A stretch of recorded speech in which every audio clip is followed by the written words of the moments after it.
बिस्मिल्लाहिर्रहमानिर्रहीम। अस्सलाम वालेकुम नाज़रीन इकराम, मैं हूं मखदूम शहाबुद्दीन और आप देख रहे हैं मेरा फेसबुक और यूट्यूब चैनल। उम्मीद करता हूं आप सब लोग बखैर वाफियत होंगे और जहां भी होंगे अपने अहले खाना समेत खुश भी होंगे और महफूज भी।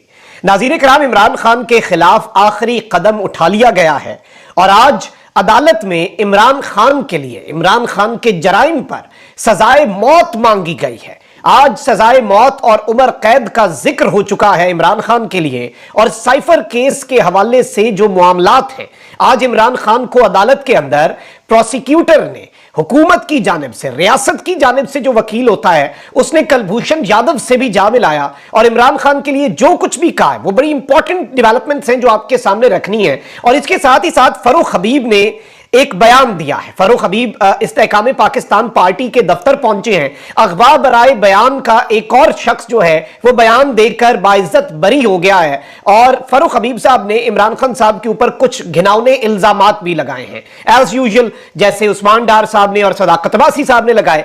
लेकिन किस तरह से अल्लाह अल हक है, इमरान खान एक मरतबा फिर सुरखरू ठहरा है और फरूख हबीब का बयान किस तरह से आते साथ ही ठुस हो गया है। सबूत आपके सामने रखूंगा, आपके सामने कुछ क्लिप्स चलवाऊंगा और एक एक करके पूरा तफसीली पोस्टमार्टम करेंगे ताकि पूरा मंजरनामा आपके सामने वाजे हो जाए। जिन लोगों ने अभी तक वीडियो को लाइक नहीं किया उनसे यह दरखास्त होगी कि वीडियो को लाजमी लाइक कर लें। हमारे चैनल्स को रिपोर्ट किया जाता है, उस असर को जाहिल करने के लिए आपके लाइक्स और कमेंट्स हमारे लिए बहुत ज्यादा जरूरी हैं। एक जानिब तो नाज़रीन किराम इस वक्त पूरे का पूरा निजाम इमरान खान के खिलाफ है, तो वहीं दूसरी जानिब एक सजा याफ्ता मुजरिम, एक मुल्क से भागे हुए शख्स की सहूलतकारी पर लगा हुआ है। और नवाज शरीफ साहब के हवाले से मैं आपको यह भी बता दूं कि मुस्लिम लीग नून के कायद और साबिक वजीर आजम नवाज शरीफ की अल अजीजिया और एवन फील्ड रेफरेंस में दरखास्त जमानत 48 घंटे में दायर किए जाने का इम्कान है। नून लीग के कायद की दरखास्त जमानत का इब्तदाई मुसव्विदा जो है वो भी तैयार हो चुका है।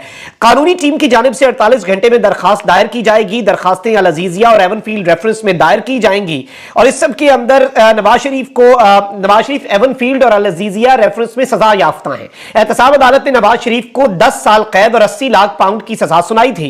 अल अजीजिया रेफरेंस में एहतसाब अदालत ने नवाज शरीफ को 7 साल कैद की सजा सुनाई थी। नवाज शरीफ को 10 साल के लिए अवामी ओहदे के लिए नाअहल करार दिया गया था और इस्लामाबाद हाई कोर्ट ने अदम पैरवी पर नवाज शरीफ की अपीलें खारिज कर दी हुई थी। लेकिन अब यह भी प्लान बन रहा है कि इस्लामाबाद हाई कोर्ट में दरखास्त जमानत दायर कर दी जाए। ऑल्दो आइन में, कानून में कोई इसकी गुंजाइश नहीं है। दरखास्त जमानत, हिफाजती जमानत, ये सारी चीजें और मामलात में होती हैं, ये इस केस में नहीं होती सजा याफ्ता मुजरिम के लिए वो। लेकिन नवाज शरीफ साहब है और जाहिर बात है हमारे मुल्क के अंदर आइन और कानून, अदालतें, अदालती वकार, ये सब कुछ अनफॉर्चुनेटली सेकेंडरी हो जाता है और प्राइमरी चीजें फिर आपके सामने ही है कि प्राइमरी फोकस लोगों का क्या है इस वक्त। एक शख्स, एक सजा याफ्ता मफरूर, इश्तिहारी, भागा हुआ शख्स, उसकी सहूलतकारी। अच्छा भाई, दूसरी जानिब नाज़रीन किराम, इग़वा बराए तावान आपने सुना था, इग़वा बराए बयान का सिलसिला चल रहा है। शेख रशीद साहब का एक इंटरव्यू रिकॉर्ड होने के हवाले से भी कुछ दावे आए हैं, लेकिन उससे पहले फरूख हबीब साहब लॉन्च हो चुके हैं। फरूख हबीब साहब के हवाले से अल्लाह का बड़ा शुक्र है, मैं समझता हूँ ये स्टेटमेंट्स देना मजबूरी है इन सब की,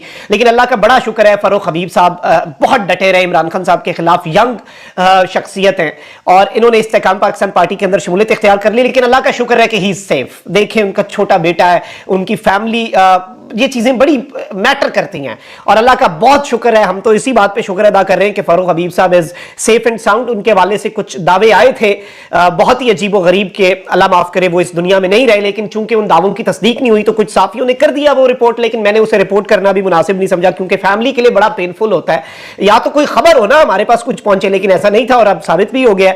और इस तरह के वैसे बेबुनियाद प्रोपेगेंडास जो है, आप देखें इमरान भाई के हवाले से कितनी अजीब अजीब बातें हुई, हमारा दिल दुखता था, लेकिन रिस्पॉन्सिबल रिपोर्टिंग बड़ी जरूरी होती है।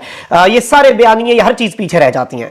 अच्छा, अब मैं आपको यहां पर 2-3 चीजें आपके सामने रखना चाहता हूं जो कि बड़ी अहमियत की हामिल हैं। एक जानिब तो फरूख हबीब ने पीटीआई से राहें जुदा करते हुए इस्तेकाम पाकिस्तान पार्टी में शमूलियत इख्तियार कर ली है। उन्होंने कहा कि पिछले 5 माह से अपने घरों में मौजूद नहीं थे। 9 मई वाकये के बाद हमने कानून का सामना नहीं किया। 3 हफ्तों से मैंने अपना राब्ता फैमिली के साथ भी मुनक़ता किया हुआ था, जिसकी कुछ वजूहात हैं, यानी कि वो कह रहे हैं कि वो खुद से इधर उधर हो गए। उन्होंने कहा कि 5 माह से मुसलसल दिमाग में सोच थी क्या इस सियासत के लिए मैं अपनी सियासी जिद्दोजहद का आगाज किया था। हम तो पाकिस्तान को हकीकी मानों में कायदे आजम का पाकिस्तान बनाना चाहते थे। इन्होंने इमरान खान साहब के हवाले से कुछ बड़ी आम तरीन बातें कही हैं। इन्होंने कहा कि हम खुद मार खा लेते थे लेकिन हमने पुरतशद्दुद मज़ामत इख्तियार नहीं की। 2008 में हम उस वक्त काम कर रहे थे जब लोग हमसे पूछते थे कि पीटीआई है क्या। लोगों के माइंड्स को हाईजैक करके जज्बात को भड़काया गया। सियासतदान घरों से गिरफ्तार होते हैं, पहले भी गिरफ्तार होते रहे। चेयरमैन पीटीआई मुसलसल पैगाम देते रहे, मुझे आज पकड़ने आ रहे हैं, कल पकड़ने आ रहे हैं। और इन्होंने कहा कि मासूम लोगों के जज्बात को भड़काया गया, नफरत के पैगामात को परवान चढ़ाया गया। चेयरमैन पीटीआई ने जिम्मेदारी का मुजाहरा नहीं किया। उन्होंने मुसलसल लोगों की ज़हन साजी की और तैयार किया। पीटीआई की हुकूमत में भी ऑपोजिशन ने अदालतों में अपने केसेस का सामना किया। 9 मई को जो कुछ हुआ वो अफसोसनाक और काबिल मजम्मत था। जिस दिन हालात कशीदा हुए उस दिन मैं किसी जगह एहतजाज में नहीं गया। उस दिन जो कुछ हुआ वो एक स्याह दिन के तौर पर याद रखा जाएगा। चेयरमैन पीटीआई चाहते थे कि लोग उनके लिए लड़ें, वो गिरफ्तारी नहीं देना चाहते थे। इन्होंने कहा कि घर पर सोया हुआ था। एहलिया ने बताया कि चेयरमैन पीटीआई गिरफ्तार हो चुके। चेयरमैन पीटीआई ने ऐसा जहन बनाया कि लोग अपनी अफवाज के खिलाफ लड़ने निकल पड़े। बदकिस्मती से चेयरमैन पीटीआई तशद्दुद को परवान चढ़ाते रहे और तशद्दुद को प्रमोट करते रहे। इस सब के अंदर मैं आपको यह भी बता दूं कि इन्होंने कुछ और बातें भी कही और इन्होंने कहा कि जी आपने कौमी मफाद को सामने रखने के बजाय कहा कि साइफर पे सियासी बयानिया बनाया जाए।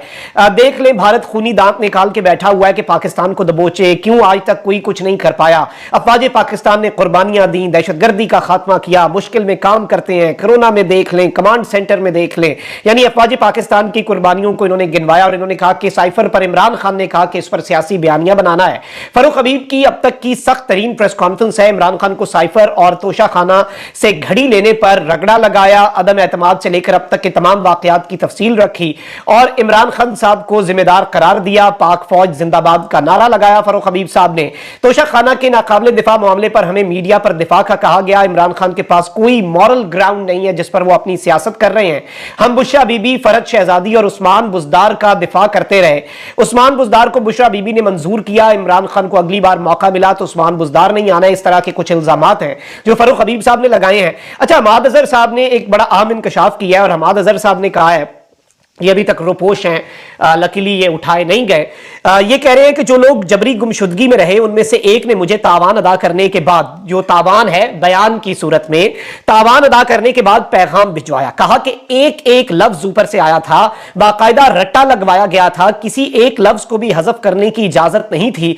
जो तशद्दुद उसने बयान किया उसके बाद बीजेपी में शमूलियत की मजबूरी भी समझ आ जाए। मतलब ये कह रहे हैं कि जिस शख्स ने मुझसे राब्ता किया और जिस तरह के तशद्दुद का उसने जिक्र किया, उसमें आईपीपी क्या, उसमें पीटीआई छोड़ना क्या, भारतीय जनता पार्टी मोदी की जो जमात है उसमें भी अगर कोई शमूलियत इख्तियार कर ले तो समझ आ जाए। ये हमाद अजहर साहब कह रहे हैं। अब फरूख हबीब साहब का एक क्लिप है और ये कुछ दिन पहले उनके उठाए जाने से पहले और उठाए जाने के बाद का क्लिप है जिसने पूरे का पूरा बयानिया ही मुनहदिम कर दिया है, दबड़दूज कर दिया। मैं आता हूं खान साहब के साइफर वाले मामले पर, वो बहुत खतरनाक है, लेकिन आप जरा पहले ये सुने। इमरान खान की सारी जिद्दोजहद आइन और कानून के दायरे के अंदर रही। 27 साल जिद्दोजहद आइन और कानून के दायरे में रही।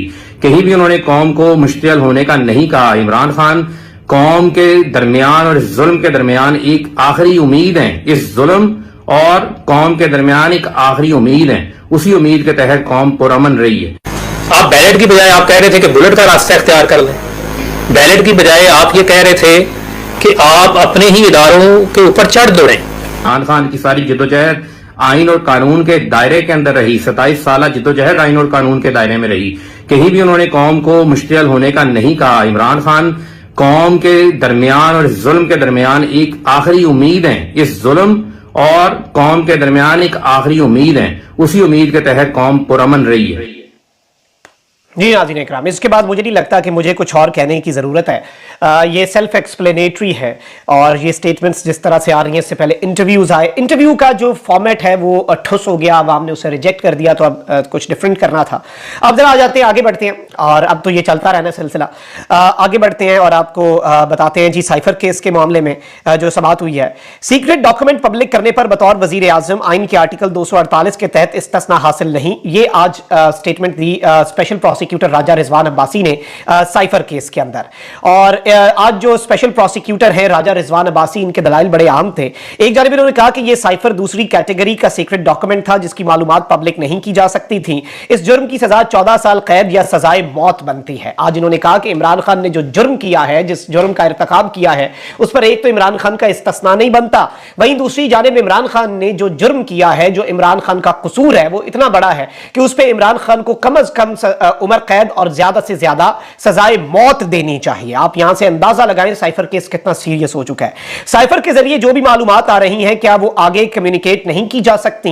ये सवाल पूछा चीफ जस्टिस आमिर फारूक साहब ने। स्पेशल प्रोसिक्यूटर ने कहा कि एक कैटेगरी में आप कर सकते हैं, दूसरी कैटेगरी में आप नहीं कर सकते। ये साइफर टॉप सीक्रेट था, इसको शेयर नहीं किया जा सकता था। और इस सब के अंदर इन्होंने मजीद कहा कि साइफर कोडेड क्यों होता है, इसलिए ताकि वो किसी और के हाथ ना लग सके। डी कोडेड साइफर को पब्लिक कर दिया गया, कोड्स 3 माह बाद तब्दील होते हैं। ये आज इन्होंने बात की कि जो कोड आता है और यहां पे हमारे फॉरेन ऑफिस में उसे डी कोड करने वाला शख्स बैठा होता है और ये कोड भी 3 महीने बाद तब्दील होते हैं। ये कोडेड डॉक्यूमेंट था जो इमरान खान साहब नहीं ले आ सकते थे। अदालत ने इस्तफसार किया कि आपका बुनियादी बेसिक गवाह कौन है। आजम खान इमरान खान साहब के साहब का प्रिंसिपल सेक्रेटरी, उस वक्त के जो अमेरिका में सफीर थे असद मजीद, सुहेल महमूद बुनियादी गवाह हैं। आजम खान तफ्तीशी अफसर के सामने आया, मुतलका मजिस्ट्रेट के सामने बयान रिकॉर्ड करवाया। आजम खान ने कहा कि जो कुछ देर के लिए पीस ऑफ माइंड के लिए कहीं चले गए थे, यह स्पेशल प्रोसिक्यूटर का मौक़िफ़ है। स्पेशल प्रोसिक्यूटर की जानिब से साइफर असिस्टेंट नोमान का 161 का बयान भी पढ़ा गया और इसके बाद बैरिस्टर सलमान सफदर ने एतराज किया। उन्होंने कहा कि मेरा एतराज है कि 161 के बयान जमानत की दरखास्त में नहीं पढ़े जा सकते। चीफ जस्टिस आमिर फारूक साहब ने इसके ऊपर क्या कहा? उन्होंने कहा कि मैंने समझना है कि किस तरह साइफर आता है, किस तरह जाता है। अगर इस चेन इन बयानात में मौजूद है तो हम इन्हें पढ़ेंगे, यानी मैं वो चेन समझना चाह रहा हूं जिस चेन के जरिए साइफर होती है। उन्होंने कहा इसे हम पढ़ लेते हैं बयान को। नोमान जो कि साइफर असिस्टेंट के पास साइफर आया, डिप्टी डायरेक्टर इमरान साजिद, हसीब बेनजीर, साबका सेक्रेटरी खारजा सुहेल महमूद और शामून कैसर, वजीर आजम हाउस में cipher officer, DSP office DS जो हैं, डिप्टी सेक्रेटरी जो हैं PM office Haseeb Gohar, Sajid Mahmood DS वजीर आजम ऑफिस और आजम खान का 161 का बयान है। आजम खान कभी भी मुलजिम नहीं था बल्कि गवाहों की लिस्ट में उसका नाम शामिल था। यह रिजवान अब्बासी साहब ने आज का मतलब पूरा फुल फ्लेज इमरान खान साहब के खिलाफ गवाहों के बयानात जो कि सरकारी हैं, ये जो 28 गवाहों की हमने बात आपके सामने खबर रखी थी आज वो दुरुस्त साबित हो गई। इमरान खान की तकरीर मैं पढ़ना चाहूंगा, मैं आजम खान का बयान भी पढ़ना चाहूंगा, ये स्पेशल प्रोसिक्यूटर ने कहा। तो इस सब के अंदर जस्टिस आमिर फारूक साहब ने कहा क्या जरूरत है पढ़ने की, रिकॉर्ड आप दे चुके हैं, मैं पढ़ लूंगा। सेक्रेटरी खारजा के हवाले से ये रिजवान अब्बासी साहब ने कहा कि सेक्रेटरी खारजा ने अपने बयान में कहा है कि मैंने सीक्रेट डॉक्यूमेंट लिखा था, रिकॉर्ड सिर्फ साइफर डिपार्टमेंट में होता है। 3 बयान एक्सपर्ट्स के भी शामिल हैं, असद मजीद खान, सुहेल महमूद का बयान बतौर एक्सपर्ट शामिल है, साबिक डीजी यूएसए फैसल नियाज तिरमजी का बयान भी शामिल है। यानी पूरा होमवर्क जो है वो निजाम की तरफ से हो चुका है। इमरान खान को जमानत न देने के मामले पर दलाइल देते हुए एफआईए के स्पेशल प्रोसिक्यूटर ने मुख्तलिफ अदालती फैसलों का हवाला दिया जिसमें भारतीय अदालत का फैसला भी शामिल है। इमरान खान को जमानत नहीं देनी, ये इन्होंने इस सब के अंदर जब एफआईए के स्पेशल प्रोसिक्यूटर ने अदालत के अंदर आज कुलभूषण यादव केस में भारतीय अदालत के फैसले का भी हवाला दिया है। इस सब के अंदर मैं आपको यह बता दूं कि और बहुत सी चीजें हैं। स्पेशल प्रोसिक्यूटर शाह खावर ने भी अपने दलाइल दिए। उन्होंने कहा कि अगर किसी बयान से पाकिस्तान के सुपर पावर अमेरिका से ताल्लुकात मुतासर हों तो यकीनन इसका कोई किसी को फायदा नहीं होगा, फायदा भी होगा। ये कह रहे हैं किसी ताकत को इसका फायदा तो होगा, यानी ये भी साबित करने की कोशिश की गई। इमरान खान ने 27 मार्च को परेड ग्राउंड जलसे में साइफर लहराया और सियासी फायदे के लिए मालूमात पब्लिक की। साइफर केस में दरखास्त जमानत पर स्पेशल प्रोसिक्यूटर शाह खावर ने अपने दलाइल मुकम्मल कर लिए। दलाइल इंतहाई मुख्तसर रखे और इसके बाद इमरान खान साहब के वकील सलमान सफदर ने जवाबुल जवाब जो है वो और दलाइल जो है वो जारी किए। और इस सब के अंदर इमरान खान साहब की दरखास्त जमानत पर इस्लामाबाद हाई कोर्ट के अंदर ये फैसला महफूज हो चुका है। खान साहब ने इस्तिस्ना की भी दरखास्त दी थी जिस पर आज स्पेशल प्रोसिक्यूटर ने कहा कि ये अलग किस्म का डॉक्यूमेंट है, इस पे इस्तिस्ना नहीं बनता। तो ये डिटेल्स हैं। और आज इन्होंने जो बात किया कि इमरान खान का जुर्म जो है उस पर उम्र कैद या सजाए मौत बनती है, ये इतना सीरियस है। अब यहीं से मामलात की संगीनी का अंदाजा लगा लें। अपना बहुत ख्याल रखिए। अल्लाह निगहबान। पाकिस्तान जिंदाबाद।